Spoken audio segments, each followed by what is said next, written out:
रामचरितमानस विवाद में मायावती की एंट्री, बीजेपी और एसपी पर किया हमला, अखिलेश को लेकर कही ये बात। हिंदू की पवित्र पुस्तक रामचरितमानस की कुछ चौपाइयों को लेकर हो रहे विवाद के बीच अब बहुजन समाज पार्टी के अध्यक्ष और पूर्व मुख्यमंत्री मायावती ने भी बड़ा बयान दिया है। स्वामी प्रसाद मौर्य के रामचरितमानस पर दिए गए बयान के बाद से मचे सियासी घमासान में अब बहुजन समाज पार्टी की प्रमुख मायावती की भी एंट्री हो गई है।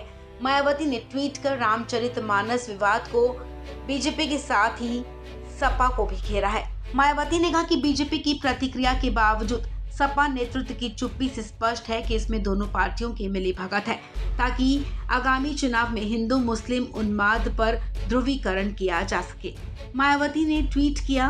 उन्होंने अपने ट्वीट में लिखा, संकीर्ण राजनीतिक और चुनावी स्वार्थ के लिए नए नए विवाद खड़े करके जाति और धार्मिक द्वेष, उन्माद, उत्तेजना और नफरत फैलाना, बायकॉट कल्चर, धर्मांतरण को लेकर उग्रता आदि बीजेपी की राजनीतिक पहचान सर्वविदित है।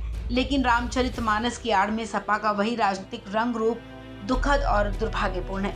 अपने अगले ट्वीट में मायावती ने लिखा, रामचरितमानस के खिलाफ सपा नेता की टिप्पणी पर उठे विवाद और फिर उसे लेकर बीजेपी की प्रतिक्रियाओं के बावजूद सपा नेतृत्व की चुप्पी से स्पष्ट है कि इसमें दोनों पार्टियों की मिलीभगत है ताकि आगामी चुनावों को जनता के ज्वलंत मुद्दों के बजाय हिंदू मुस्लिम उन्माद पर पोलराइज किया जा सके। एक अन्य ट्वीट में मायावती ने लिखा कि उत्तर प्रदेश में विधानसभा के हुए पिछले आम चुनाव को भी सपा बीजेपी ने षड्यंत्र के तहत मिलीभगत करके धार्मिक उन्माद के जरिए घोर सांप्रदायिक बनाकर एक दूसरे के पूरक के रूप में काम किया गया, जिससे ही बीजेपी दोबारा यहाँ सत्ता में आई है। ऐसी घृणित राजनीति का शिकार होने से बचना चाहिए। आइए अब आपको बताते हैं क्या है रामचरितमानस विवाद। सपा नेता स्वामी प्रसाद मौर्य ने रामचरितमानस को बकवास बताते हुए कहा था कि कई करोड़ लोग इसे नहीं पढ़ते। तुलसीदास ने अपनी खुशी के लिए इसे लिखा था। उन्होंने ये भी कहा था कि रामचरितमानस से आपत्तिजनक अंश हटा दिया जाना चाहिए और नहीं तो इसे बैन कर देना चाहिए। स्वामी प्रसाद मौर्य के बयान के बाद विवाद ने तूल पकड़ा तो सपा ने इससे किनारा कर लिया। हालांकि सपा प्रमुख अखिलेश यादव मौन साधे रहे। अखिलेश यादव ने स्वामी प्रसाद मौर्य को बुलाकर मुलाकात की, लंबी बात की, लेकिन ना तो मौर्य और ना ही अखिलेश किसी ने भी रामचरितमानस विवाद को लेकर इस दौरान चर्चा होने को लेकर कुछ कहा।